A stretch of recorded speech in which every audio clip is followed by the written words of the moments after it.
আকাশবাণী কলকাতা।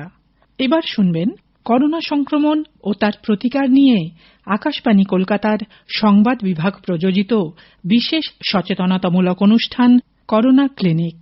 আজকের অতিথি family medicine expert doctor Adrija Rahman Mukherjee. আজ শুনবেন সাক্ষাৎকারটির প্রথম পর্ব।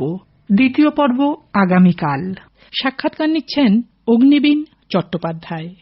ডক্টর মুখার্জি, করোনা ক্লিনিকে আপনাকে স্বাগত। এই কোভিড-19 দেখা যাচ্ছে একটা দীর্ঘায়িত সংকট। বহু মানুষ কোভিডের ভয়ে অন্য চিকিৎসা পিছিয়ে দিচ্ছিলেন প্রথম দিকে, কিন্তু এই অবস্থাটা তো কাটছে না। এখনো তারা কিন্তু নিজের যেগুলো নিয়মিত চিকিৎসা সেটা করতে কিছুটা দ্বিধান্বিত। এর ফল কতটা মারাত্মক হতে পারে? আসলে এই রোগটা যখন দেখা দেয় বা প্রথম আমরা জানতে পারি, তখন স্বভাবতই আমাদের কারোরই খুব সুস্পষ্ট ধারণা ছিল না যে এটা কতদিন চলবে। প্রথমে তো লকডাউন শুরু হয়, সেই কারণেও অনেকে ডাক্তারদের চেম্বারে আসতে পারছিলেন না। তারপরেও যখন লকডাউন শেষ হলো, লোকে আসতে ভয় পাচ্ছে। ইতিমধ্যে এমন তো ব্যাপার ছিল না যে কোভিডের ছাড়া বা কোভিডের আগে আর কোনো রোগ মানুষের ছিল না, যেগুলো আমরা ক্রনিক ডিজিজ বলি, যেমন blood sugar, blood pressure, cholesterol ইত্যাদি যে সংক্রান্ত রোগগুলো। তাছাড়াও অন্যান্য রোগ, সেইগুলো তো মানুষের আগেও ছিল, এখনো আছে, পরেও থাকবে। এই না আসার জন্য এই রোগগুলোর মাত্রা বাড়তে থেকেছে। এর মধ্যে আমরা দেখতে পাচ্ছি অলরেডি। আর তাছাড়া পেশেন্টরা বাড়িতে থাকার জন্য অনেকেই এক্সারসাইজ করতে পারেননি, অনেকেরই খাওয়া দাওয়ার অনিয়ম হয়েছে, বেশি খেয়েছেন, কিছুটা বোর্ডম কাটাতেও অনেকে এই ধরনের লাইফস্টাইল যে ডিজিজগুলো সেগুলোর মাত্রা বাড়িয়ে ফেলেছেন।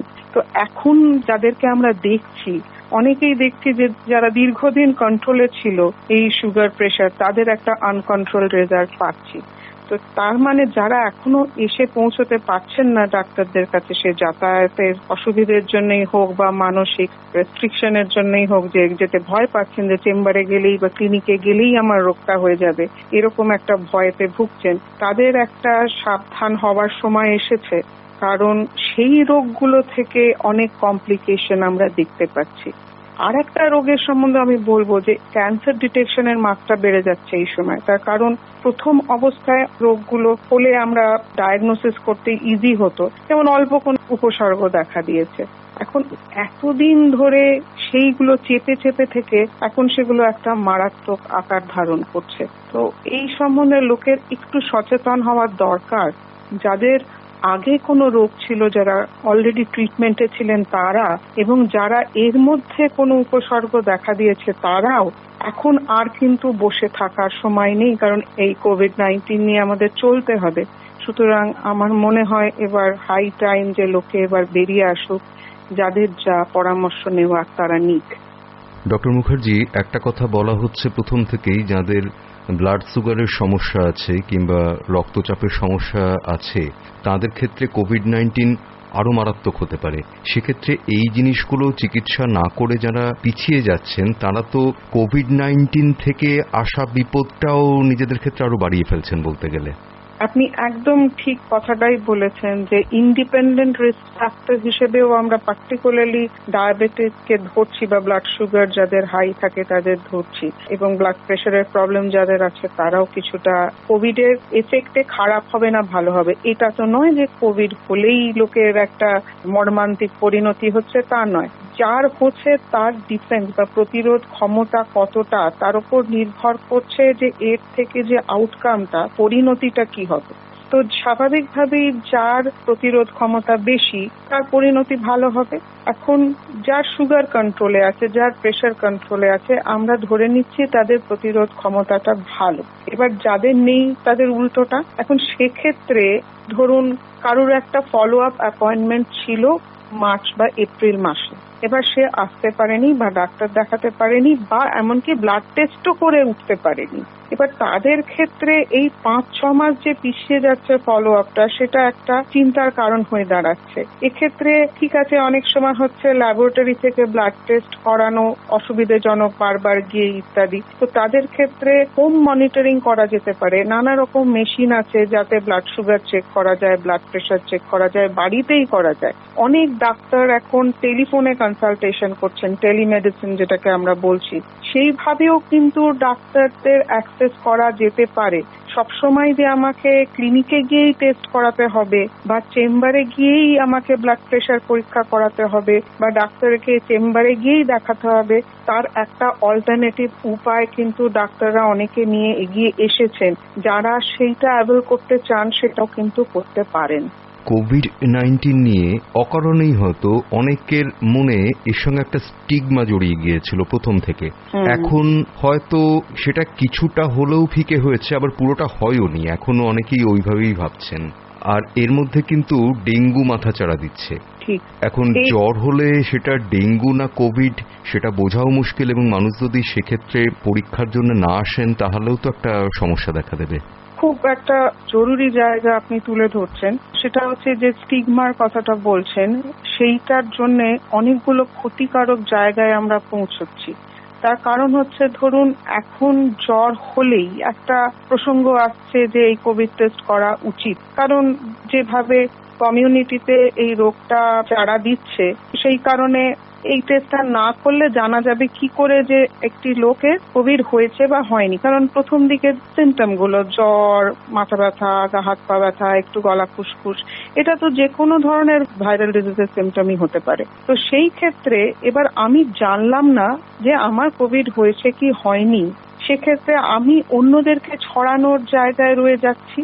এবার আমি হয়তো কয়েকদিন বাড়িতেই রইলাম, 3 দিন বাড়িতে রইলাম, চতুর্থ দিন আমার জ্বরটা কমে গেল। এখন একটা শব্দ আমরা সবাই শুনতে পাচ্ছি, এসিম্পটোম্যাটিক ক্যারিয়ার। কথাটার মানে হচ্ছে আমার কোনো উপসর্গ দেখা দিচ্ছে না, কিন্তু ডিজিজটা আমি বহন করে বেড়াচ্ছি, এবং যতক্ষণ আমি বহন করছি আমি ছড়াচ্ছিও।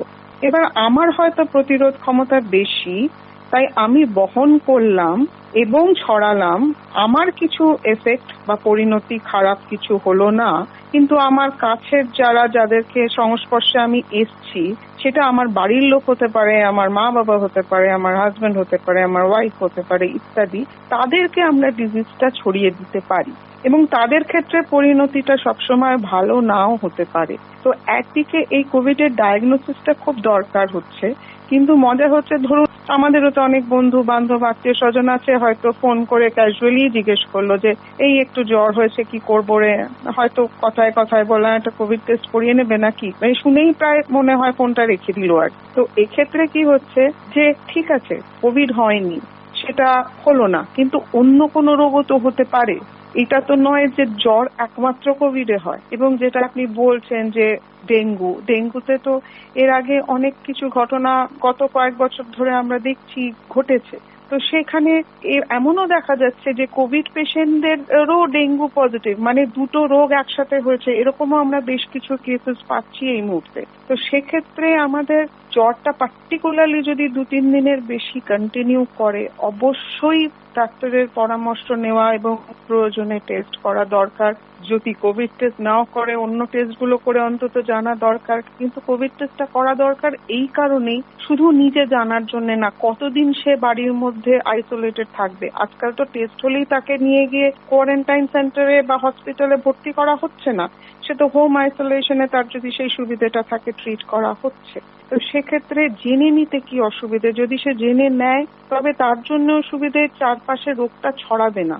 ভয়ের একটা জায়গা আছে যে পুজো আসছে, লোকে বেরোতে শুরু করেছে, লোকে সবসময় যে মাস্ক পরছে তা নয়। তো এইখানে যে রোগটা তো চলে গেছে বা চলে যাচ্ছে এরকম কোনো খবর এখনো আমাদের কাছে আসেনি, বা ভ্যাকসিন একদম সামনে এসে গেছে খবর আসেনি। তো লোকে কিরম যেন একটা ক্লান্ত হয়ে একটা হাল ছেড়ে দিয়ে, না আর পাচ্ছি না, এবার এটা নিয়ে আমরা মাথা ঘামাবো না, এরকম একটা অ্যাটিটিউড অনেকের মধ্যে এসে যাচ্ছে, এবং সেখানে একটা চিন্তার জায়গা আছে বইকি। শুনলেন আকাশবাণী কলকাতার সংবাদ বিভাগ প্রযোজিত বিশেষ সচেতনতামূলক অনুষ্ঠান করোনা ক্লিনিক। আজকের অতিথি ছিলেন family medicine expert doctor Adrija Rahman Mukherjee. শুনলেন সাক্ষাৎকারটির প্রথম পর্ব। দ্বিতীয় পর্ব শুনবেন আগামীকাল। সাক্ষাৎকারটি নিলেন অগ্নিবীণ চট্টোপাধ্যায়। অনুষ্ঠানটি শুনতে লগ অন করুন আমাদের ফেসবুক পেজ আকাশবাণী সংবাদ কলকাতায়।